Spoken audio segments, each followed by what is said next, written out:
G'day guys, welcome back to the channel and a predictions video on the channel. I know I didn't get mine out last week, so it will be a little bit harder to go over my tips and my big calls. If you want to see my big calls, they'll be down in the description below.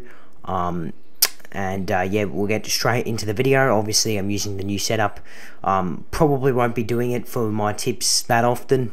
Able to do it this week, pretty lucky, but probably won't be able to do it in the future. So yeah, just letting you know, and yeah, we'll get straight into the video. Now obviously it'll be a little bit harder because I didn't release my tips last week, but I had a really good round. Obviously tipped Collingwood, they got the job done Friday night. I obviously tipped Essendon to win against North, so again did pretty well there.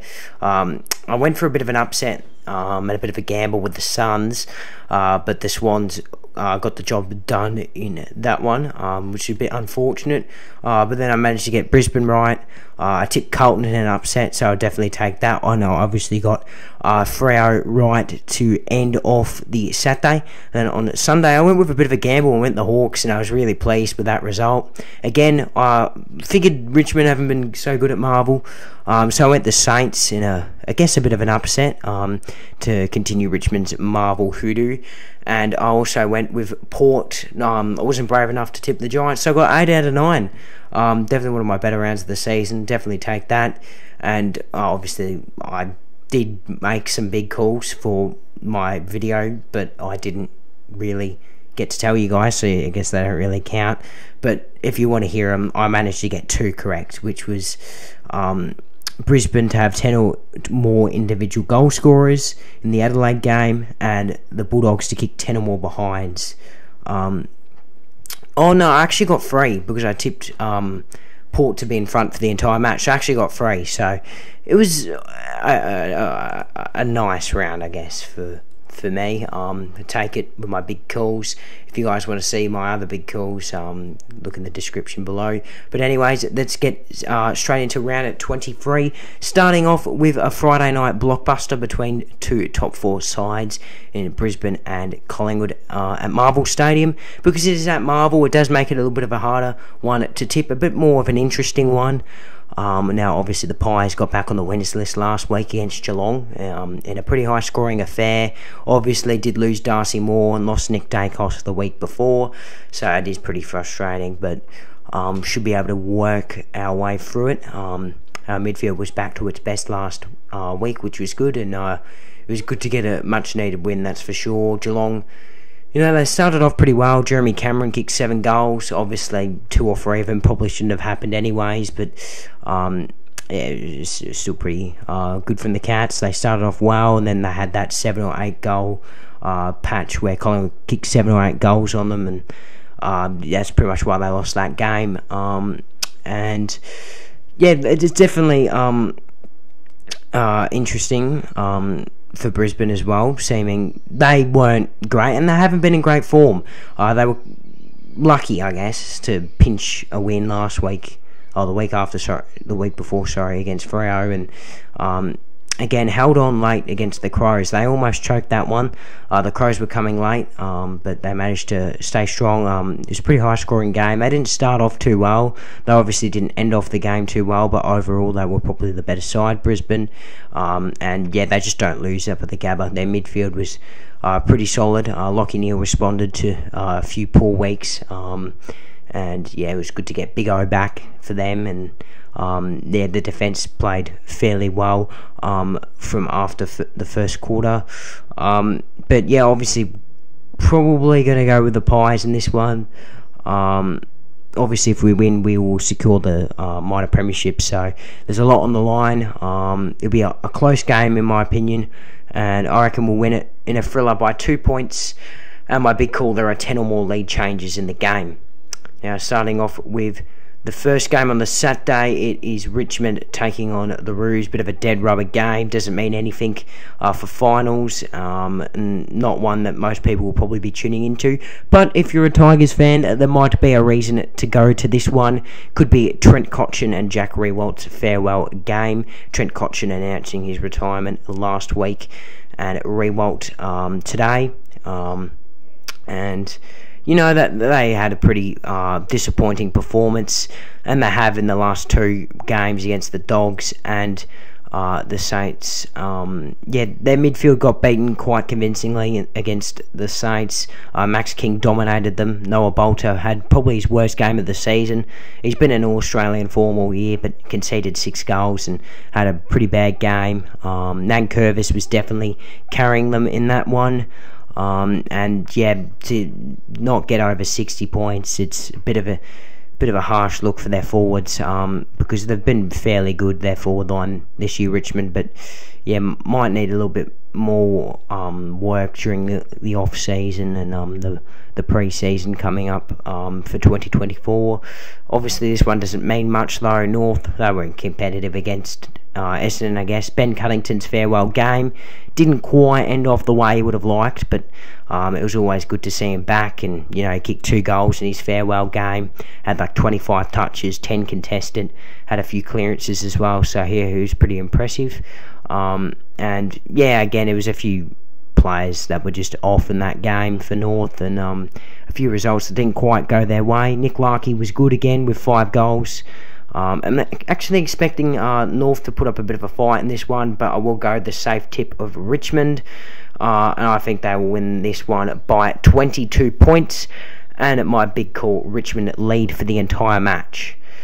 Moving on to Gold Coast versus Carlton. Now, unlike the previous game, this one has plenty of expectations for finals. If Carlton win, I do believe they should be able to secure their first finals berth since 2013, and obviously Gold Coast have never made the finals, and it's now impossible for them to. They were officially ruled out last week with a loss to the Swans, and I stupidly tipped them to win that game.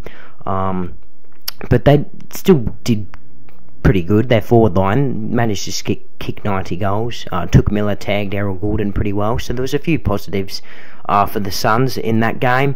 And Carlton were really impressive against Melbourne. Obviously it was a pretty low scoring game, which is not what Carlton want. But they were still the better side in my opinion, and probably deserved to win that game. Obviously we all know about the controversy that ended off in that final minute with the Petrarca I guess kick deemed touched by Marchbank. You can call it either way really. I don't know if it was touched or not, but yeah, it's still a pretty good performance by Carlton. Nick Newman's in flying form. Their midfield, bit surprising without Walsh, and Chera has been really impressive. They're scoring out of the midfield. Their forward line's working without Harry Mackay. I do believe he is a chance to come back for this game. So yeah, the Blues probably should be winning this game, and I've got them to win this one by 12 points. And my big call, both teams score 80 plus points in a high scoring game. Now moving on to GWS versus Essendon, and a huge Saturday afternoon blockbuster. Has massive expectations for the finals. It is an elimination final for these two teams. Whoever wins keeps their finals chances alive, and whoever loses will be officially ruled out of the finals. I do believe the Giants actually can make it, perhaps, if they do lose, but they need results to go their way, and results that are very, very unlikely. I do not think West Coast will be beating Adelaide, and I do not think St Kilda will be beating Brisbane in the final round. So basically it is an elimination final, do or die. The Giants were pretty disappointing last week against the Power. I expected a little bit better from them. Their forward line didn't really work until later parts in the second half. Toby Green was pretty quiet. They got him around the midfield, and I think he kicked 1 or 2 goals in the second half, but overall it was a pretty poor performance from the Giants, and yeah, it was one that was pretty much over at quarter time really. Essendon, yeah, they were competitive, I guess, against North. Sorry, I mean, like, they haven't been great the last few weeks, and they're in absolutely shocking form, and they definitely do not deserve to be sitting 9th on the ladder, that's for sure. But yeah, I guess they got the 4 points, and that's all that was really needed to be done to keep their finals chances alive against North. Obviously they don't have a great percentage, but now it's just, they've just got to make the finals now. They've just got to win games. It doesn't really matter how much they win them by. Langford was superb again. Their midfield did pretty well, especially seeing Merritt got tagged in that game. Parrish stepped up. Hobbs was a lot better than what he has been in recent weeks. Archie Perkins got some midfield time and did pretty well. So there's a few positives for Essendon there. I do expect the Giants to respond from 2 pretty poor, disappointing performances. I do think they'll win this one in a thriller low by 5 points. A big call, Toby Green kicks 5 or more goals and has a standout performance. And then moving on to some prime time footy, Saturday night, it's the Saints versus Geelong at Marvel. Now, because this one is at Marvel, you can't write the Saints out of it. They've been pretty good in recent weeks. Obviously, they've had a disappointing, let's say, second half of the season, but they were good against Richmond and definitely deserved to win that game. Max King kicked 6 goals, his best showing of the season so far. Their forward line worked pretty well, which is something we haven't really said about the Saints in the second half of the season. Their midfield was a lot better than Richmond's, smashed them in clearances. Their defence stepped up, which hasn't been great, to be honest, in recent weeks, the Saints. And yeah, overall it's just a great performance from them, and they'll definitely like to keep it up. They're sitting quite high in the 8, still the Saints, and this is a pretty important one for them to win, especially seeing they've got Brisbane in the final round at the Gabba, and we all know how difficult it is to win up at the Gabba. Now, Geelong, you know, they started off well last week against the Pies. Jeremy Cameron kicked 7 goals. Ollie Henry kicked 4 against his former side, but they fell short in a game where they were up for the first bit, but they were just trailing in that game, and Collingwood always seemed to find a goal or two to skip the lead back out. They were coming a little bit at the start of the last, but Collingwood were able to handle it as they normally do. I do expect the Cats to respond, but I do think it'll be a close game. I think the Saints will challenge, but I'm going to have to go with the safe tip of the Cats, though it will be a really good game. Cats by 10 points in this one, and my big call, Jeremy Cameron and Max King combined for 7 or more goals. Now, moving on to another Saturday night game, another one that has huge expectations for the finals. It's another elimination final, really. It's Adelaide versus Sydney, but it is at Adelaide Oval. Huge advantage for the Crows in this one. If it was at the SCG, I'd be giving them absolutely no chance, but because it is at the Adelaide Oval, they definitely have a chance of winning this game. Now, they weren't great last week, the Swans, but they were still good, and they have been for a few weeks now. They didn't start too well, like I just said before, but they were still able to kick some goals that they didn't really deserve. You know, Heaney was good early on, and their forward line worked really, really well. They were able to kick a big score without Buddy, which is good to see, I guess, and yeah, their midfield was probably better than the Suns, and that's probably why they won that game. And the Crows had a pretty good performance. It's pretty difficult to challenge Brisbane at the Gabba, but they definitely did, and they were the better side in the last quarter. And if that game went on for another minute or two, the Crows could have maybe even pinched it, or maybe even taken a couple of points out of it. But yeah, overall, it is still a loss, and it's a loss that definitely hurt their finals chances. This is now a must-win game. I do see them winning, though, at home. McAdam was really, really impressive, and yeah, they had overall, they were just really, really good against Brisbane. I definitely didn't expect it as well. Like, I was expecting them to, you know, compete, but I wasn't expecting them to do what they did, and I suppose it was good for the Crows. I do think they will win this game. I'm not brave enough to tip the Swans in an upset here, so I'll go the safe team of the Crows by 24 points, and my big call, Adelaide kick the 5 first quarter goals. Now, moving on to the Sunday, we've got pretty big game for one club in the Western Bulldogs taking on West Coast. Now, I'll start with the Dogs. They've been pretty disappointing in the last couple, and they've been so inconsistent recently, and just dropping games that they probably should be winning. Now, they were pretty inaccurate early on against the Hawks when they had the momentum, and then when the Hawks did get the momentum, Libba went out, and they were just able to run over the top of them in the second half. They did come back a little bit late in the game, but it wasn't enough to pinch the win down in Tassie. But yeah, you'd probably expect them to win this game, and you'd probably expect Bont to probably secure his Brownlow in this game as well. West Coast, they were absolutely shocking, and I wouldn't be surprised if Adam Simpson gets sacked this week or in the coming weeks after that performance, because it's just horrible to lose by 100 points in a game against your arch rivals. And yeah, it was a little bit weird before the game as well. Brady Hoff had a few too many asthma pumps apparently, and delayed the game a bit. It was a very interesting night, that's for sure, for sport. West Coast, they've just got to respond. I guess it'd be a win here if they don't lose by more than 50 points, but I do see the Dogs absolutely smashing them in this one by 78 points. And my big call, Bontempelli kicks 3 or more goals and has 35 or more disposals, securing, probably, you'd think, his Brownlow. And then moving on to a pretty interesting game on the Sunday afternoon. It's Melbourne versus Hawthorn on the Channel 7 game. Interesting Channel 7 selection, you would have said a few weeks ago, but now the Hawks are in some good form, and they're actually pressing to, I think if they win their next 2, they might have a chance to maybe come out of the top 4. It's very unlikely though, but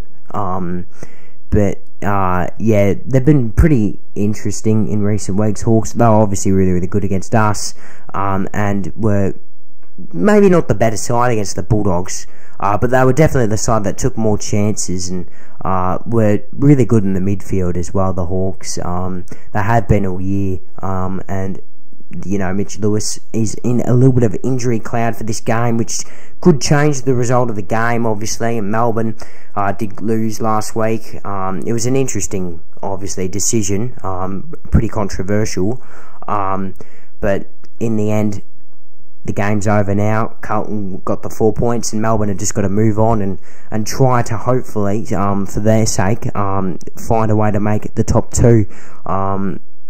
But yeah, Hawthorn have had a few injuries. I think Mitch Lewis might be out. Wingard did an Achilles, so there's that as well. And Brodie Grundy, it was pretty big to see him, have absolutely no impact. So it'll be interesting to see what they do about it, I guess, because Harry Petty went down a couple of weeks ago. It's completely changed their forward line. It's a must-win game, obviously, for the Dees. I don't really see them dropping them realistically, but I see the Hawks challenging them. I think it'll be a close game. I reckon they'll win it by 16 points. And my big call, Jack Viney has 125 or more fantasy points. He's been in flying form. Now, to end off round 23, we got Freo versus Port Adelaide over at Optus Stadium. This is a pretty big game for Port. Try and secure top 2, or at least keep themselves in the hunt for top 2 if they win this game. Now, they were obviously pretty good last week against the Giants. May have or may not have found their momentum back. Jason Horne-Francis, in my opinion, had his best claim for the club. Zach Butters was back. Connor Rosie was good. Pau Pepper was good.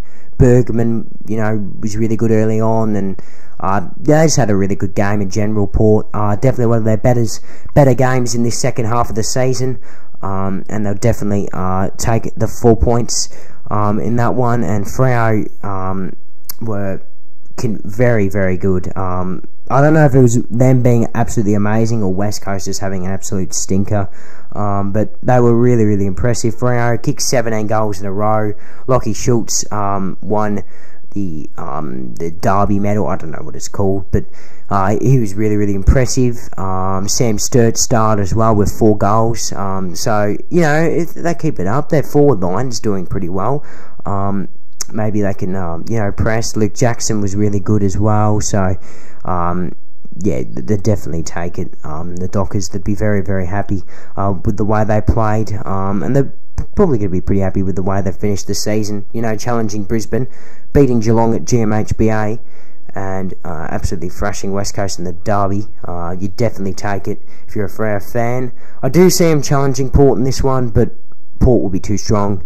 Win this one by 14 points. And my big call, Jai Amos kicks 4 more goals to maybe, perhaps, put his name in as the favourite for the Rising Star. So, yeah, I hope you guys enjoyed the predictions video. Stay tuned for next week's tipping video on the channel and my Collingwood review after the clash against Brisbane at Marvel Stadium this Friday night.